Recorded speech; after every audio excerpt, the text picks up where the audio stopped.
Hey, what is up, everyone? It is Rich. All right, welcome to Super Fun Sunday.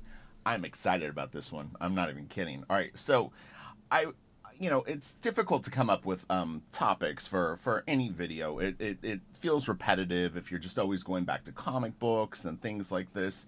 And yesterday I was like, what would be really interesting is let's look at something that actually hasn't come out yet, which is Mark Silvestri has been teasing for about 6 years that he's been working on a Batman project, but not just any Batman project. It's a project that he's actually penciling and inking himself in a very different style from Mark, in terms of anything that we've seen is a body of finished work. And how I'm going to make this video even more interesting is we're actually going to look at Joseph Clement Cole and Bernie Wrightson leading into this work. Now, there's other influences and other things that are in this chain of style, I guess you would call it. I've done videos on Franklin Booth, who we would be greatly, like remiss to not touch on him. But I've covered him. There's probably at least an hour worth of Franklin Booth on my channel. I will have links in the description box so that you can check those out. I would highly recommend it. He's amazing. But I've never actually done a video on Joseph Clement Cole, so we're going to look at his work first, which will lead into Wrightson, and then we're going to look at this Mark Silvestri Batman stuff. So before we get the video started, I wanted to do just a few updates. It's kind of a super fun Sunday standard. But anyway, Blaster Kid is actually coming soon. I'm really excited about it. I'm 8 pages away from finishing Crystal Planet issue number 3, which I'm working with a pretty famous guitarist, Joe Satriani, on. If you don't know what Crystal Planet is or whatever. But anyways, I was hired by a company named Incendium, who recently acquired a bunch of different licenses. They work with Black Veil Brides, Evanescence, Disturbed. They're working with the Frazetta Girls on a bunch of Frazetta licenses, and this Joe Satriani book, among other things that they haven't announced yet. It's a pretty big new company that's doing comics. But anyway, I worked with the owner on some Iron Maiden work, and then also with Megadeth. And so getting an opportunity to work with him again and also to work with Joe Satriani was a tough one to pass up. So I went for it. But anyway, once this is done, I have 2 more issues left. I'm doing 6 pages a week right now. Within about 10 weeks, I will be done with everything, and it will 100% be focused on Blaster Kid here. So it's very exciting. The other thing I was going to say is, if you can, hit the notification bell on my channel. My channel has actually been doing really, really good lately. I'm getting more views across the board, like the archive we'll call it, than I ever have. Like, it's actually real strong. But what I've noticed is that the most recent videos that I've been putting up have kind of dipped a little bit. So I'm assuming people maybe aren't being notified. I mean, there's a lot of stuff that can go on. And look, I appreciate any time you watch the video. So, I understand people have busy lives and can't always watch an upload right when I upload it. And in particular, if it's something you really want to see, it's almost like you set aside time like a movie. But anyway, all right, let's get into this. We are going to have super fun. I am going to, let's see, I can do it like this. Super fun Sunday. All right. Here's the Joseph Clement Cole. So this is really interesting for me because, honest. Oh, you know what? I'm gonna have to do it this way. Sorry. File. Open. Because there's a certain limit that Photoshop will let you open unless you're in Photoshop. There's a certain way that I can do it where I can open a lot of files. Yeah, I don't own a Joseph Clement Cole book. When I originally was exposed to him was a long, long time ago, and I was kind of moving in a different direction with my own work, and it wasn't something that I felt that I really necessarily needed at the time. Now seeing it, just gathering these images for the video, I'm like, man, I definitely need to grab one of these books. So anyway, we're gonna go into full screen mode. We're gonna check this stuff out, and then we're gonna see how this leads into Bernie Wrightson's more detailed pen and ink work, and then we've got a small collection of Mark Silvestri Batman stuff to check out. His teases. I don't know anything about the book. We'll get into more of the Mark stuff in a bit, but here, let's check this out. So I went on Yandex, set the setting to large images, and that's how I found these. So if you want to find them, Yandex is similar to Google, and you can get busy on saving files if you so want to. But anyway, so this is interesting. It looks like there's some brush inking here, and then also some pen and ink. Now I honestly don't know how Joseph Clement Cole works, so I really can't guess on it. This does look like brush to me, and then some of the other stuff does look like pen. I will say that. But in terms of like being an authority on it, I really don't know. Um, you know, there was a level of skill that these artists had. They were really truly craftsmen on multiple fronts, meaning that they were really incredible, just artists in terms of the knowledge base that they had. They could draw figures well, they could draw clothing well, they could light things well. All of this stuff is incredibly, time consuming to acquire, but if you set your mind to it, you can do it. And then on top of it, they had these monster chops, probably from all the work that they did on their stuff, and they're able to draw just the most insane stuff. I mean, you could see someone like Neil Adams maybe being a fan of this. Lots and lots of artists, and even if they haven't seen this stuff trickles down into just a lot of different people's approaches. I saw an artist last night. I don't even really think that they know where their style originated from, based on, because they're kind of copying one particular artist. But it would be interesting to ask them, hey, do you know where so and so actually got this stuff? Because I only see one artist in their work. They're good though. Yeah, it was interesting. But yeah, you wonder how far back their knowledge base goes in terms of their own influences and where it came from. It's a bit of a journey on its own, but this is really cool. So this is a detailed shot of it, and we can actually see now a little bit more closely, based on the skim, some detail. Another place you may want to look for Joseph Clement Cole images would be Heritage or an auction house, where they actually upload fairly decent sized images, so that you can see, because there does seem to be a little bit of white paint in here. It could be an optical illusion, but it looks to me like he did actually white out a little bit of stuff here, whatever they used at that time. Could be wrong. It feels like there's a little bit in some of the spots. Really, really cool, though. I like his mouth. I like his nose. There's a lot of lines on the face. It's really, really interesting. It's something that, it's kind of its own. I think you learn how to draw heads, like head structure. At least that's kind of how the journey's been for me. And then you can start to do fancy things with it, like crazy rendering and stuff. But until you have solid heads, you might not want to mess with it too much. This is cool. Really, really classic lighting. I mean, it's kind of Kevin Nolan.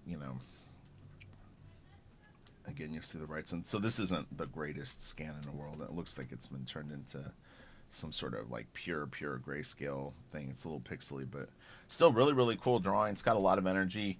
Common question that I get asked is how can I bring these elements into my stuff but not have it look dated?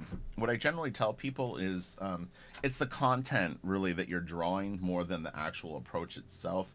If you do a bunch of sword and sorcery stuff, and you're basically just drawing the same stuff that Frazetta drew, or you're drawing monsters like Bernie Wrightson, then it's will feel like a retro style. It's not necessarily a bad thing, but if you're drawing things that aren't so easily categorized, you'll definitely do yourself a favor in terms of having maybe a unique voice that might feel somewhat more today. It's 2021. Clothing and all that stuff makes a big difference. But look, sci-fi blends a lot of these different elements. This is really cool. It's a little more heavy-handed. These lines are quite thick, but he actually controls it really well, and you can still really see the form in here, although it's very abstract. And this one, his leg on this side, let me grab a color so we can see this a little bit. But this leg right here really has absolutely no form, other than the fact, I think the only lines that really guide it is this little area right here. I'll get in a full screen so you can see it, and I'll zoom back. But yeah, that one leg pretty much vanishes, and in fact it probably would be something along the lines of this, or maybe I guess it could lean in, But yeah, but it doesn't really matter. It's not. He's framing things with these shapes to show you what he wants to see, and even stuff like this, you'd be amazed at how this actually controls the speed that you look at something. If you have lines like this moves much quicker than a meandering line. So line is very important. You know, it really is. It's a hidden, what would you call it, like accessory that can aid your viewer and also amplify your art. Nope. Oh, this was great. I saw this and I was like, damn. There's an idea that this stuff would be very time consuming, and in some ways it is, but you know, if you sat down and really got to work, you'd be surprised how efficiently you could move through pieces like this. It's if you don't know what you're doing, yeah, it's going to take a lot longer. Someone who can draw at this level, he could probably knock this stuff out quicker than you would imagine. So it's interesting, and again, you see a little bit of the white paint. It's funny because I mean, I actually don't know the years that Joseph Clement Coles was working. I really, like I said, I don't know a lot about him or his work. This is really the first time that I've ever looked at it at any kind of like. Really, other than just glancing at it. Like I said, years ago there was a book. I was tempted to buy it, and I kind of went, I don't know. But now I would get one for sure, just to have one on hand. I really like this. Oh, this guy is great too. It's really interesting.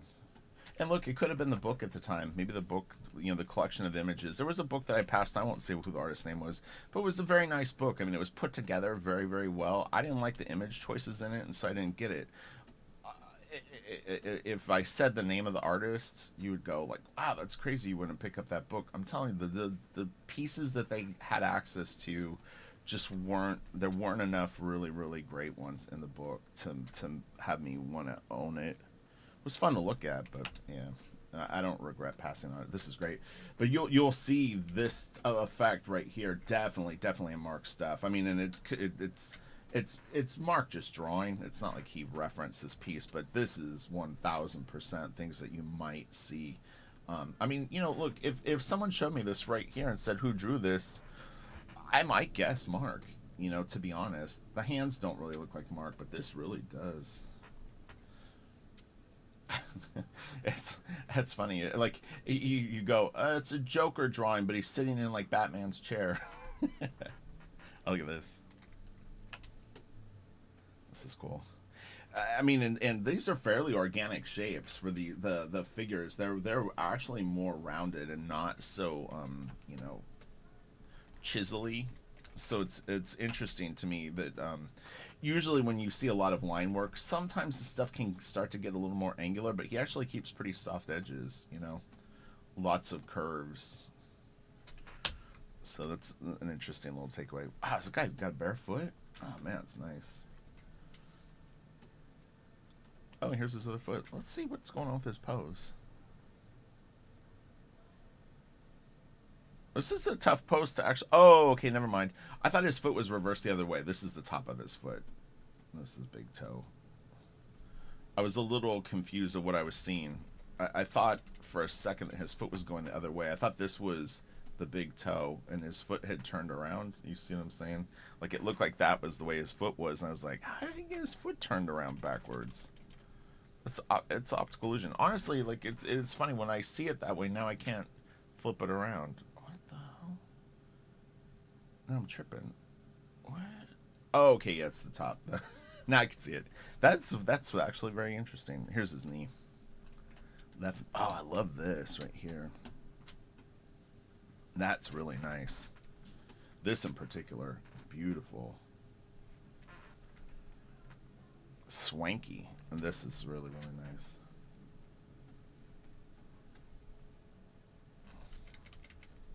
Guy's face is killer. He's actually doing the kind of curved lines on it. That's really neat.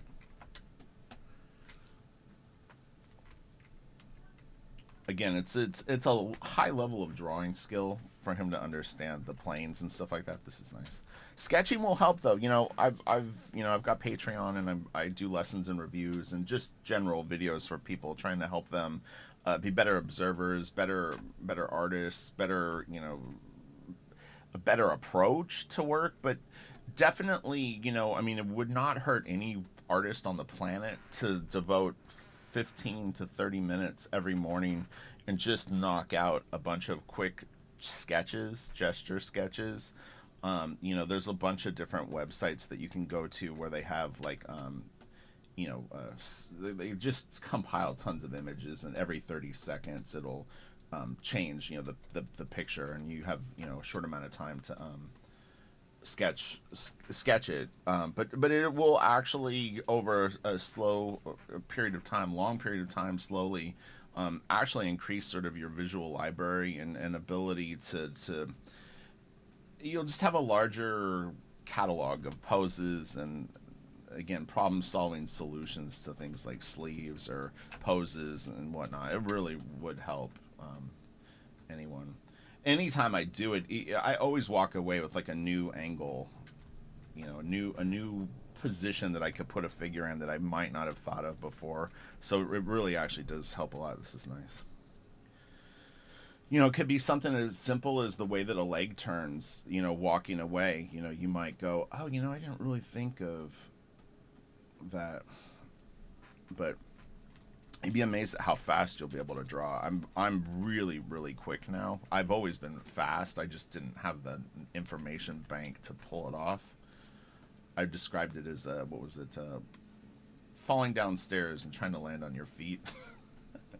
or going off of like a ramp, like as a skateboarder or like BMX guy, and trying to do a stunt, but you just haven't worked out the stunt, and so you eat shit a lot.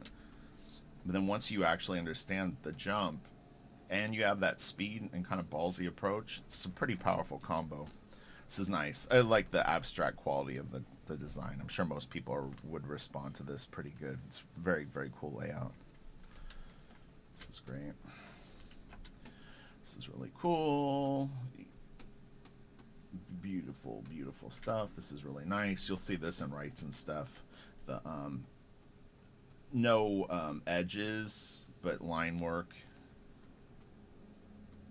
kind of thing. This is really cool. Told you this was going to be a fun video. We haven't even gotten to all the funness. This is cool. This has a little bit of a Franklin Booth vibe. Like, it's, there may be a piece or two in the Joseph Clement Cole that's not Cole. I mean, I did my best to try to locate based on the search and what it was labeled as that. But if someone is more of an expert than me and they go, that fourth piece was blah, blah, blah, my apologies. But anyway, this has Franklin Booth isms. It doesn't look like a Franklin Booth drawing to me. Franklin Booth is actually a really, really good artist, and when I say artist, generally what I'm talking about is just his actual draftsman skills, not the finishing touches that he puts on it. He's great at that too.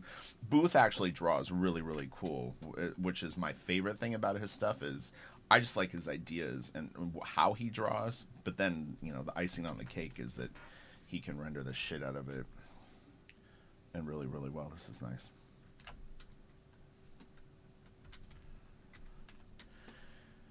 And it's Mark is taking on a very challenging task. It's very, very difficult to do a sequential story and have this much detail. I mean, even WRIGHTSON did plates. It wasn't so much sequential panel to panel work with this kind of thing. Now, we can go, well, WRIGHTSON did Swamp Thing and it was pretty detailed, but this is a different thing. And so probably one of the reasons that Mark is taking so long is you take a break and try to come back to something like this. It's you need to be focused. It's not a joke. This is really, really wild, really cool. Man, this is beautiful. I'd hang this on my wall, stare at it for 3 years.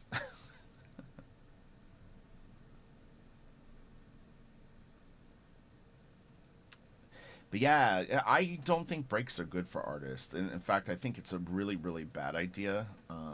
I think that when you get momentum, you just need to go. That's gonna keep longevity. It's gonna keep a level of ease. I don't see any situation where taking an extended break from art is a good idea. This is cool. You'll see some of this kind of stuff in Wrights and stuff too. This is interesting. It's I don't know if I'm seeing pencil underneath it still, almost like, and some of this actually like has a little bit of like the early Frazetta vibe. I mean, it's just probably coincidental, although I'm sure, when we talked to Sarah Frazetta, one thing she said is how Roy Krinkle was such a big helper of Frank's work, and I'm sure that Roy turned Frank on to Joseph Clement Cole and stuff like that. So this definitely would have been things that Frank was aware of, in probably large part because of Roy. I think Roy was the educator and mentor to Frank. I mean, he had others, but yeah. So anyway, and look, we know that Frank is part of this equation too. He's after these guys, but you've got Booth, Cole, Frank, Wrightson, sees all this stuff, and then we get Mark. So this is really cool. Again, very nice layout. I love abstract composition like this, or I don't know if I call it abstract, but just designy. These are nice. I always say circles will make you pause. So when you put a circle around something in art, it's definitely a stopping point. I find it very, very difficult if there's a circle on a piece of art to not look there and get stuck there for a moment. So be careful how you use them, because putting any kind of circle shapes, it's one of those things. All right, so now we're going to look at some Wrightson, and then we're going to get into the MARC Silvestri art. And if you haven't hit the like button yet, now's the time. Do it. Finish him. All right, so we got these. I could see this video even being enjoyable for Mark. So Mark, if you ever do catch wind of this video and you were like, I should check out what this guy's talking about behind my back about me. First off, you rock. Second off, this should be some fun stuff to check out. I think I can say this. I'm sure Finch has mentioned it. So Finch is doing a book right now. Apparently, Finch is kind of going for something like this. I don't know if that's a spoiler, but I think it was in the interview that I did with him, where he interviewed me. I just so people aren't searching my channel for a Finch interview. I would actually love to interview David though. But anyway, but yeah, David is going for something like this, and he's inking himself. So I don't know what it looks like. I haven't seen it, but yeah, he might have some tricks up his sleeve. So anyway, this is beautiful, beautiful. Bernie Wrightson thing. You can see it's from Heritage. So if you want to get a nice big scan of this, you can go to ha.com, sign up, give them some blood, and they will give you access to their scans. Very, very cool. Obviously, the white is kind of like I think a really fun element of this. Just makes things pop and look really, really cool. Love the lettering. Is beautiful. Really, really nice. Really nice, in fact. All right, look at this. That is cool. Again, these white areas really, really, I think, make these pieces quite beautiful. He didn't use this. He didn't use this technique on all the Frankenstein plates, but the ones that have these larger white areas. I mean, it's always graphic. It always has this level of detail. But there's clearly pieces where he's playing with the white as much as the lines. It's interesting. These are all signed by Kalutas. These are probably from a print set that was like a few Wrightson, a few Kaluta, a few Barry Windsor Smith, and a few Jeffrey Keller. So this is a pencil illustration, but you can still kind of get the idea of,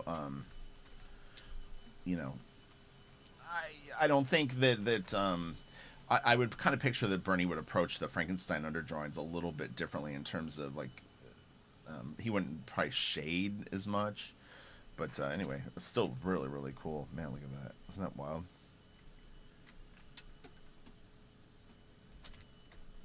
Zoom in. I was kind of forgetting. I'm sitting right on top of a Cintiq that's quite big, and so I sometimes feel like zooming in is overkill. But then I realize when I watch it back that bigger is better always. It's just the way it is. Oh, I wanted to ask you guys too. Okay, so I'm buying a new microphone. I'm using like a Shure SM, what is it, a 58, 57. It's like a vocal mic. And then my webcam is a piece of crap. But if you guys have recommendations for a good webcam and also microphone, let me know because I want to upgrade all my YouTube gear. This is my number one social media spot, so I want to do it right. So yeah, if you know of a good mic that's not ridiculously expensive, same with the webcam, let me know. So I wanna get set up better, especially going to Blaster Kids. So I've got like 2 months to prep and make sure that everything is on point. I love this piece. All these ones with the water and the rocks and the grass are some of my favorite Frankenstein plates. And it's I mean this. I don't know if casual would be the right word, but it doesn't like I don't feel like this was like unfun to draw. There's a level of energy to it. This gets a little bit more where you can kind of tell that it's like you slow down a bit more. But some of this looks like it could have been put down fairly quickly. This is a prelim. This is not a finished piece. Looks like it's done in actually a different, almost like a marker. You can see he's scribbling the lines. Pretty interesting. And I mean, a lot of Mark stuff is done with marker. In fact, there's one piece in particular where you can really see that he used Sharpie, which is kind of unfortunate because it would have been better at the very least to just use the Copic multi-liner brush pens. It's better ink than a pure Sharpie because the Sharpie will turn purple or blue when it fades. Oh, this is a tiny scan. Sorry. Oh, I love this piece. A little bit of a different style. I mean, there's clearly some like old school brush inking in here, but still quite lovely. And then we get a little bit more of the pen and ink stuff. And this is how styles happen. People ask me about like developing their style and whatnot. Just draw a lot, and you'll stumble on techniques. You throw a shadow on something one day, and you go, "Oh, that was really cool." I've got this, this lighting from below, and it somehow illuminated this and shadowed here, and you just carry it over, or you do something like this, and you can clearly see Bernie testing out these little techniques like this. There's a Muck Monster story in the Bernie WRIGHTSON Artifact Edition that is right before he started Frankenstein. It's the same thing. It's like you can clearly see him testing the waters of this new thing that he's got sort of, bubbling up inside him. So you think so too, Kitty? I love this. Look at this, man. This is gorgeous. Whew. I mean, this is just money. Oh my God. So I'm trying to remember, but for some weird reason, I kind of think that this might not be in the original collected edition of Frankenstein, but I could be wrong on that. But I don't remember this being in my book. It's been a while since I looked at the book, probably the last time I shot the video. But yeah, I don't know. This one feels a little more fresh and like one that I've seen, just not as much as the ones that are in the original book. But man alive, that is so cool. The fact that somebody right now has this in their house and owns it is just incredible to me. Man alive, that is so good. Oh my God, there's so many great parts. Jesus. Oh my God, this is just so beautiful. Oh my God, what do you guys think? This is a good one, huh? Damn. A little bit of a blur on the scan right here. I don't know if maybe it was pieced together. Sometimes when you know what? Actually, I bet it is, because the thing is these pieces are bigger. I talked about, I was asked about doing a commission for someone, and they had a WRIGHTSON Frankenstein style piece that he had done, probably again before or during. Wasn't for Frankenstein though, but it was in that style, but it was still in pencil, and he wanted me to do finishes on it and like render the whole thing. and it took him 3 scans to actually scan the board. I passed on it only because it would have been a lot of work, and at that point I kind of was like, well, I might as well. I would rather just do my own piece than do a recreation for someone for It just didn't really make sense. I'm trying to be my own artist, not like that's more important to me. This is nice too. There's a few pieces of him in the hen. I don't know what you call this, like a hen pen kind of thing. But this is different than the other one. The other one has a little bit more shadows, I think, on it. Really, really incredible what he did here. Okay, and this is a detailed shot of that one. This is a great one. This is a bit of a Franklin Booth thing. The lines going this way, and then some breaking that up. It doesn't obviously they cut through it. And you work around it, but and David Finch, if you're watching this video, what's up, Dave? You do your live streams right when I'm like finishing my day's work, and then I have other stuff to do, so I never get to watch them live. But I want to catch up with all your videos, so hopefully soon I'll be able to do it. Also, when I'm working, I can't watch stuff. It's frustrating. I can't look up and watch someone draw and work. So the last 9 months has been a bit of a bust in terms of enjoying YouTube videos on my own. This is great. Kevin Nolan uses this a lot. I mean, it's definitely a very like that. The more simple shapes with a little bit of rendering going into it is very,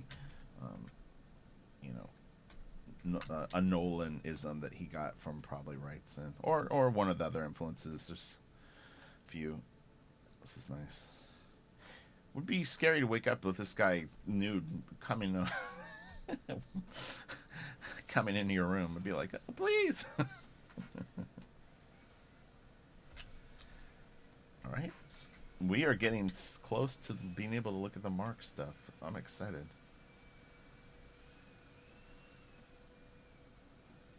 Someone, I don't know if it's a weed blower or a drill or something. Okay, so we saw that already. Yeah, it looks like some of this is really cool. You put ears on him, it's Batman after a hard night. Alfred going God, man, will this guy ever learn? Stop, Batman. Gotta stop going out and fighting crime. Here, I'll take those off so it's not distracting. Boy, you never really forget being exposed to this WRIGHTSON Frankenstein stuff. It's really like a coming of age kind of moment where you're like, oh man, there's a lot you can do with art.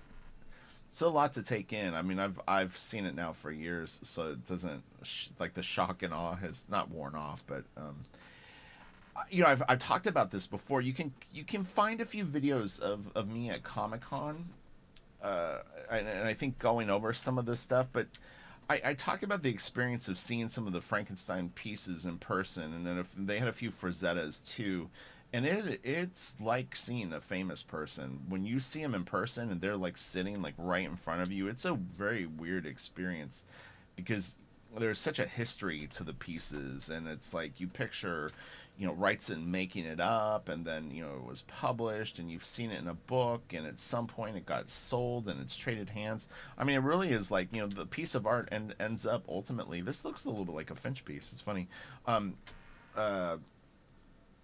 Yeah, I mean, they really end up kind of having a life of their own. They're almost like children that you give birth to, and then either you keep them in your possession or they end up going out and kind of living their own life beyond you creating it. It's a pretty wild thing. It's really, really cool. I like this pose. It's nice. It's funny is I actually I was laying out something yesterday. I had already laid it out and I didn't like my pose, and I ended up with something similar to this, but I wasn't referencing this. But yeah, it's like a messed up guy, and so I wanted to have him more. I had him standing upright, and I was like, I need to drop the head beneath the shoulders and squat him. So, okay, now we are going to get into the MARC Silvestri. And the mark is in here. Okay. There, I think I ended up finding them all. I actually had a folder where I had saved them all, and I was searching my external hard drives and I just couldn't find them. So these aren't all necessarily related to his Batman story coming up. Some of these were done before. They're Batman related. There's a couple of pieces that are in the same style. I just wanted to pad it out a little bit because there hasn't been a ton of teasers, but there's a few. But anyway, we'll get the taste of what Mark is doing, not only in pen and ink, but there are, I think, a couple of pencil pieces, and then his original Batman black and white piece that he did, which probably isn't the first time that he ever drew Batman, but it's the first time that I've seen it in him in publication. But anyway, so we can look at this. So my guess is that this is Copic multiliner based on the photos that he posted before. Now it's possible when he did this, because this was, I think, a while ago. You know, I mean, he could have been using a pigment pen or a micron, we'll call it. I don't know for sure. This is almost difficult to tell. It almost looks like pencil still, but this clearly looks like ink. But I'm gonna guess that it's all inked. But yeah, it's a little hard to tell. Well, you know, Jim used to do this thing where he would actually do parts of a piece in pencil and part of it in ink, and it was interesting when I was opening these. There was definitely a few of the pieces that reminded me a little bit of like when Jim inks himself. I mean, Jim's done it a lot, and there's a lot of different styles that he approaches it with. But yeah, it was kind of interesting. All right, we can go into full screen mode because there's no particular order for these. But yeah, so I would say that this book started getting teased 6 to 7 years ago. I could be off, but it feels like it was about that long. I saw a thing in 2018 online saying that DC had announced it, but the teases had been coming for a couple of years before that, because he didn't originally say what it was. They were very kind of nondescript things. And again, this isn't from the book as far as I know. All right, so let's go next one. This type of stuff is though, but this was posted later. But so you can see those lines, you know, that line work that we've seen now in Joseph Clement Cole. And again, if you watch the Franklin Booth videos, they'll link to, you'll see these types of things. Now there's other artists that did it. Again, Frank Frazetta did it, and lots of illustrators did. But we're comic book artists, and you know, it's fun to see. I mean, this in a way has a little bit of a line decker approach. Some of these strokey things and the patterns and stuff like that are techniques that line decker uses with his paint, to be honest. This part right here in particular, and the when you crosshatch and it leaves little dots, you know, line decker gets that in his work. This is cool. When I saw this, I was like, I don't remember this one, and then I kind of did. But this is a nice piece. There's a great Bill Sienkiewicz unpublished Batman story that he did, and Bill's got a nice shot like this with like Batman kind of running into it off of a building or something like that. That's one of the shots. But yeah, this is really, really cool. Gotham is a fun playground. I mean, there's a lot of different ways to handle it. I prefer sort of like this, and with a Tim Burton kind of vibe, like, you know, just a little funky, you know, a little like kind of like timeless, but you know, with sort of like vintage looking buildings, and then also stuff that's a little more sort of big tech. So this is from it. Zoom out a little bit. This is reminding me of another Batman that I had seen. I'm trying to remember what it was. And you can see he's actually used quite a bit of white on this particular piece.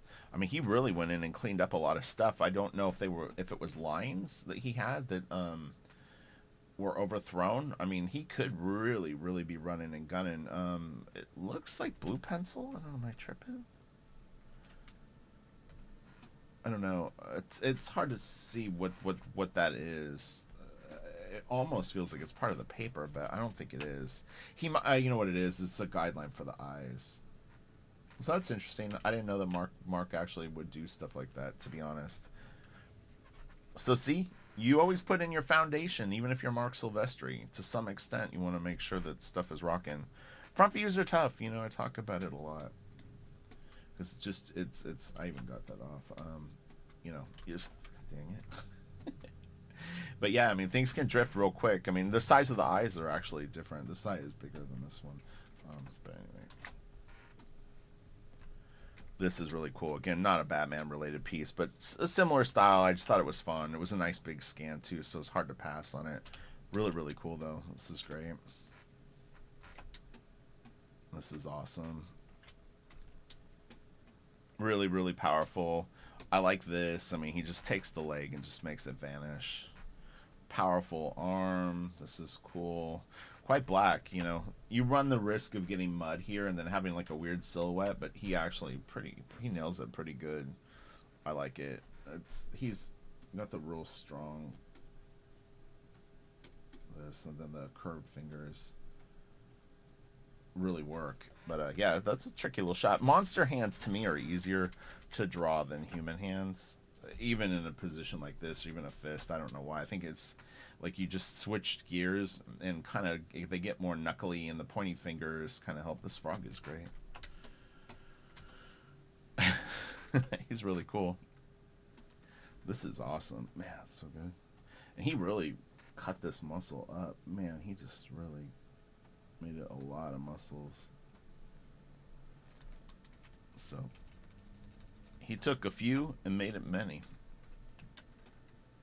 He did it here too with the striation. I figured he would, but you can really have this just intersect over and over and over again with the three main heads. And it kind of does it. I was looking at my Anatomy Man statue recently. I can't remember if I posted it on Instagram. I think it was Instagram. Might have been. Maybe it was. Yeah, I don't remember. But this is inked by Bat. But this was the first time that I had seen Mark draw Batman. As far as I know, someone might point out another piece, and I'd go, "Oh, that's right." But I think this is the first time that I'd seen him draw him for publication. A really, really great piece. Not necessarily his Wrightson style, but this is awesome. This stuff is very, very cool, and it does harken in ways to some of the stuff that we've seen. You know, and Bat is great, as is all of Mark's inkers that he's had. So here we go. So this he posted about 2 years back, I want to say, and this is a Dark Knight 3 #1 cover. I don't know if it's a variant. This was the piece where I felt like I could actually see real Sharpie. Now it might not be, but this was leading me to believe that it was Sharpie. I think, because it's already kind of bluish. It could be blue pencil underneath though. Now that I'm thinking of it though, I don't know. Hopefully he's just using Copic multiliners. Yeah, I think, you know what, maybe is it. It could be that there's blue pencil underneath it. I'm not sure.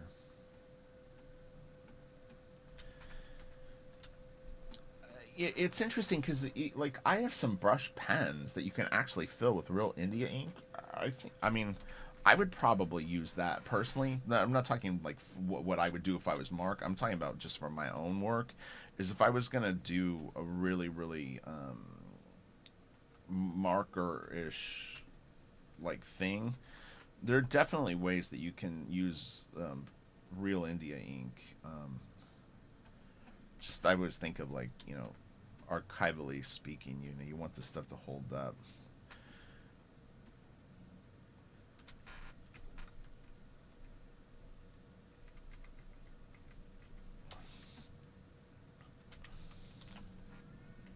This is cool.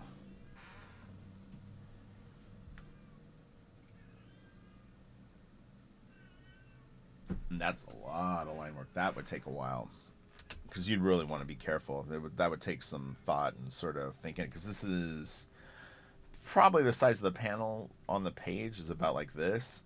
So I'm on a 27-inch screen, so you'd have to kind of, if you're on the same size screen, you're looking at this 100%. You'll get what I mean. But you can tell just by the crops here that this panel is probably, I don't know, 2 inches by 4 inches, 2.5 by maybe 5, something like that. The eyes are great. God, it's so good. Love the ear. And this dude's awesome. So this is just like a commission or just a, you know, Instabite type drawing. I'm sure anything that he does is, you know, for a purpose, meaning like he's gonna sell it or something like that. But it's cool. Well, it's a nice gargoyle too. I like it.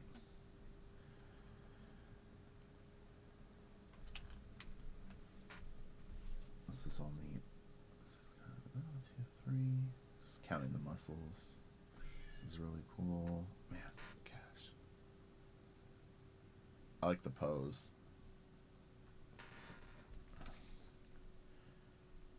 You can feel a little bit of the Michael Turner kind of in this still. You know, I talked about that both Jim and Mark at certain points in their career actually started to have elements of for Jim it was there was like kind of, he had like a little bit of J. Scott Campbell in his work. I don't see that as much in Jim's stuff, but I actually do think that Mark kind of maintained some of the Michael Turner things. So, you know, there was kind of like the pupil becomes the teacher in some ways, you know, as they got better. This is really, really cool. Yeah, it's great. So hopefully, you know, this book will come out in the next year or two. I highly doubt that it's going to be soon, because they would really be pumping it up if it was. But this is some good shit for sure. Really, really good stuff. It'll be fun. You know, obviously, it probably will be colored when they first release it, but I mean, I don't see any way that DC wouldn't release this in black and white. It would be absolutely insane not to. So, I think that we're in a good position if he does eventually complete it, that we'll get a artist edition style book. I mean, they might as well at that point. I wouldn't want to see these in grayscale. I would prefer that they were just shot like this with no word balloons. Please, DC, listen to me. We don't need the text. We're buying it for the art. Word balloons are just going to distract on the black and white version. My opinion. It's like the people buying the unwrapped books don't need the story. It's not what we're getting it for. Pro tip. So this I do think is from the comic. I don't know that for a fact, but I believe it is. But it again, it could be a commission or something like that. He does shows. This is nice. So this would have been one of the later teases, because he wouldn't have shown anything with this symbol initially. Or if he did, he showed a shot like this, where you could maybe gather that it could potentially be Gotham or any kind of city. But it is really, really cool. Man, it's great.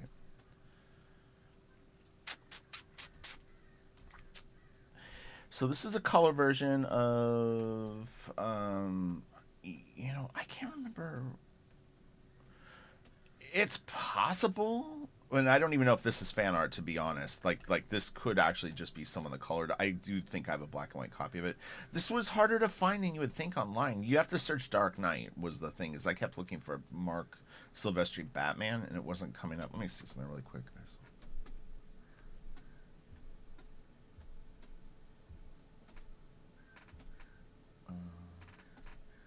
Yeah, so, I mean, I couldn't even, I mean, I know somewhere I have a black and white, I mean, we could do this. Somewhere I have a black and white copy. This isn't going to work very good. This is too, yeah, I don't think so. Somewhere I definitely have a black and white copy of this, but I couldn't find the folders that I had of Mark's stuff. But, I mean, if you really want to look, you could go through his Twitter. But I kind of think that this might be the cover for his book. And again, I don't know about the colors. So this was one of the early pieces, the teases that he did. This is the fake hand I talk about. Only people that have watched my channel a long time will know what I'm talking about. I always joke about if you want to get more likes on social media when you post a piece of art, if you actually just put your hand in the photo, people will like it more. And you can see he doesn't even have the cap off. It could be a size relationship thing. I mean, I'm teasing. It's like this isn't directly related to Mark, but I still to this day when I see someone with their hand in the thing, I go fake.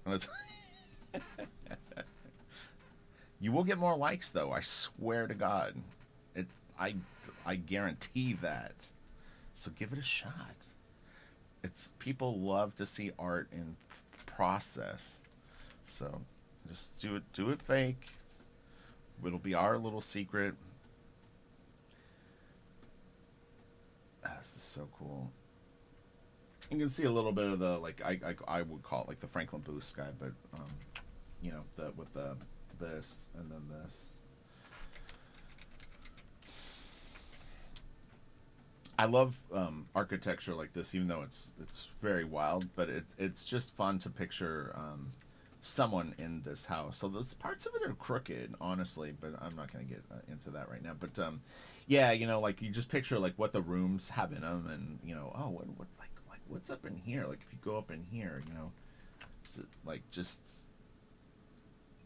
you know, look out or what's going on? I think that stuff is so fun. This hallway is pretty creepy. Alright. Oh, yeah, this is cool. This is obviously not Batman, but anyway. Kind of the same style. And Franklin Booth-ish to me. This is really, really cool. I mean, Mark, when he inks himself, really does a great job. I believe this is Mark, yeah. I mean, this is awesome. This looks like it took effort, though. I mean, you can see that he slowed down on this and really put some time into it. This is not a quick piece. It's absolutely fantastic. His control of values is incredible on it. I mean, the fact that these are so clear and this is so clear and yet it doesn't get muddied, you know. I mean, this really pops even at a small size. We'll go into full screen mode again. You know, this is just beautiful, and then this, it just all works. This is really, really cool. Really, really great. Whoop. Okay, yeah. This was another, oh, sorry. This was another one of the early teases. Oh man, I don't know if I ever noticed the head or if I did. It's been so long since I looked at this, I forgot. But this is really, really cool. Yeah, it looks better big. I like all this. It's really neat.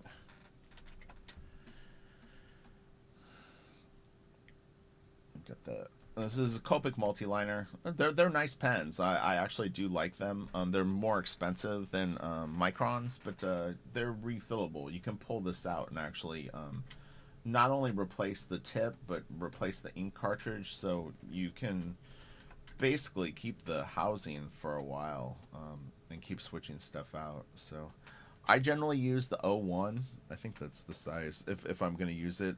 There are smaller ones. There's a 003 and a 005, and they get bigger, 03, 05, 08. There probably is even one bigger, but 01 is a pretty good heavy lifter, I've found. I didn't really pay attention to what Mark was using. This is nice too. Again, this is probably not tied into his book. It may be, but I think it's really, really cool. And this is it. Sometimes I swear at these pieces it is inked. It's almost hard to tell if it's inked or not. That's pretty amazing. It's rare that you see ink lines that are this like fine and light. I think is part of it. At least for me, especially as someone who inked for a long time, like the tools are so like defining. You know, if you use a 102 or a brush, I mean, it really, really is apparent that there's a line there that's been inked. But this is so much lighter. Just the ink color, it's tricky to see. Looks like he maybe fixed something there. There's a little bit of activity here. Oh, I didn't even see this guy back here. What is that all about? That's weird. I don't know. Is this poison ivy? And then maybe this guy has like been entrapped in her poison iviness. I can't remember in color who this is. Her hair doesn't really look red to me, but this maybe is like a cue that it's poison ivy. It may not be, like I said. It doesn't really matter. But the Batman's great. It's really, really cool. Gosh. This was one of the early teases, too. It's awesome. Punch to the face. Well, we're getting towards the end of the video. I only think there's a couple more pieces left, but I hope that this was fun for everyone. I want to thank everyone, one, for supporting my channel for so long. I've been on YouTube for about 5 years now, and I really, really want to thank all of you for sticking with the channel. And, you know, when I get busy, I do less videos. It's just kind of how it goes. But I promise you, my number one priority is finishing Crystal Planet as quickly and as nicely as possible to get on Blaster Kid. And I've gotten to that point. I mean, my editor, or like I said, I always feel weird calling my editor, but the person that I work for, he thought that my new pages looked great. I'm actually pretty happy with them, and I'm doing 6 a week of pencils and inks. I mean, it's pretty phenomenal what's going on. So it all is going to benefit Blaster Kid. I mean, I'm basically getting 125 pages, if not a little bit more, practice going into this book. I mean, it's like, if you thought that how I drew going into it was pretty cool, I promise you I'm a lot better now, a lot better, and I have a lot of experience. These pages are no joke. I would say I average anywhere from about 12 to 23 characters on each page, and each page has normally 6 to 8 panels. I would say 7 and 8 is like the norm, so I'm drawing a lot of stuff. It's a lot of work, but it was always kind of my dream to be able to work at this pace. Not that I would stay there, but I think it's an important part of the learning process to just go through the meat grinder. I really believe that. It's like, you know, that's why, like, if you join the military, they send you through Hell Week. It just makes everything easier. If you've lived through hell, then any kind of normal situation is better. So, all right, I think that was an awesome, super fun Sunday. In fact, I think it probably was one of the best, and they're only going to get better. So let me know. These are the things that I need. I need you to make sure that you have the notification bell hit. If you can like the video or share it somewhere, that would be huge. If you have recommendations for a webcam and a new microphone, let me know. Yeah, I have 8 pages of Crystal Planet number 3 left. I'll be done in probably 9 days, 10 at the most. I'm going right into issue 4. I'll knock that out in 4 weeks. I'll go right into issue 5. I'm going to knock down 4 because I do have 1 week of commissions that I need to finish. I want to get them out of my hair.